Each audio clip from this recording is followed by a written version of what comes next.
ఒకవైపు పెరిగిన ఓటింగ్ శాతం, ఇంకోవైపు వలస ఓటరు తీర్పు ఎటువైపు అన్న ఉత్కంఠ రాజకీయ వర్గాల్లో పెరుగుతుంది. పెరిగిన పోలింగ్ శాతం ఎవరికి అనుకూలమన్న చర్చ రాజకీయంగా హై పిచ్ లో నడుస్తుంది. ముఖ్యంగా ఏపీలో రాజకీయంగా కొత్త ట్రెండ్ సెట్ అవుతుందా అన్న లెక్కలు వేసుకుంటున్నాయి వైసీపీ టీడీపీ కూటమి.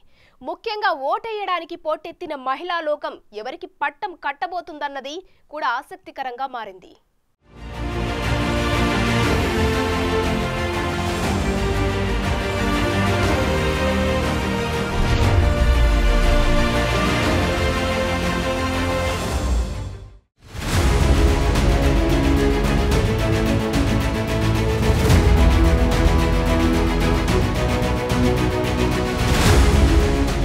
ఆంధ్రప్రదేశ్ పోలింగ్లో మహిళా ప్రభంజనం పొలిటికల్ సర్కిల్స్లో చాలా ఇంట్రెస్టింగ్గా మారింది. పోలింగ్ 7 గంటలకు మొదలైతే ఉదయం 6 గంటలకే పోలింగ్ కేంద్రాలకు వెళ్లడం కనిపించింది. మధ్యాహ్నమైన క్యూలైన్స్లో మహిళల సంఖ్య ఏమాత్రం తగ్గలేదు. ఇదో ఆసక్తికర పరిణామం. క్రమంగా సాయంత్రం వరకు ఇదే సీన్ కనిపించింది. మహిళలు ఈ స్థాయిలో ఓటు వేయడానికి కారణమేంటన్న చర్చ నడుస్తోంది. వారిని ఇంతలా ఓటింగ్కు కదిలించిన అంశాలేంటి అన్న లెక్కలు వేసుకుంటున్నాయి. ఏపీలో గ్రామాలే కాదు, పట్టణాల్లో కూడా ఇదే సీన్ కనిపించింది. ఏ ఊళ్ళో ఏ క్యూలైన్ చూసినా మహిళలే బారులు తీరి కనిపించారు. తమ పథకాలే మహిళలకు నచ్చాయని అటు వైసీపీ ఇటు టీడీపీ లెక్కలు వేసుకుంటున్నాయి.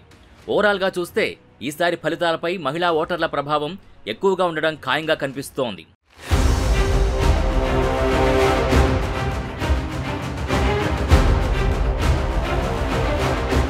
పల్నాడు జిల్లా, ప్రకాశం జిల్లా, తిరుపతి జిల్లా, అన్నమయ్య జిల్లా, చిత్తూరు జిల్లా ఇలాంటి చోట్ల ఘర్షణలు జరిగిన మహిళలు ఎక్కడా భయపడి వెనక్కి తగ్గలేదు.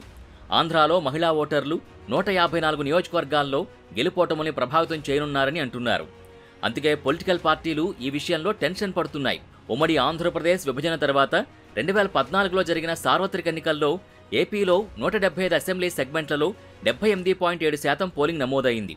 ఆ ఎన్నికల్లో టీడీపీ కూటమి విజయం సాధించింది. 1.95% ఓట్ల తేడాతో వైసీపీ 67 సీట్లకు పరిమితమైంది. కూటమి అభ్యర్థులు 106 స్థానాలు, 2 ఇండిపెండెంట్లు గెలిచారు. అటు 2019 ఎన్నికల్లో 79.7% పోలింగ్ రికార్డు అయింది. 2014తో పోలిస్తే 1% పెరిగింది. 5 ఏళ్ల క్రితం నాటి ఎన్నికల్లో 3.93 కోట్ల ఓటర్స్లో 3.13 కోట్ల మంది ఓటు హక్కు వినియోగించుకున్నారు. ఆ ఎన్నికల్లో వైసీపీ 151, టీడీపీ 23, జనసేన 1 స్థానంలో గెలిచాయి.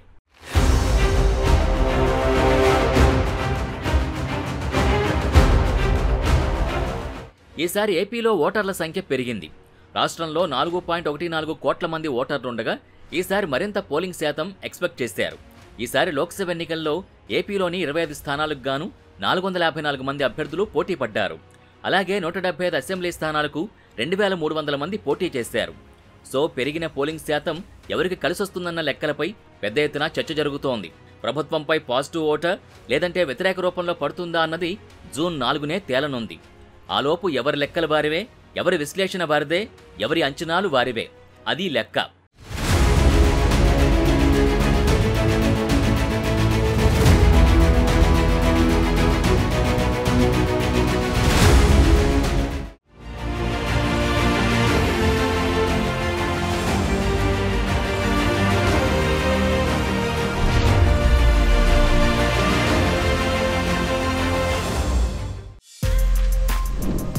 For more videos like this, subscribe Big TV channel.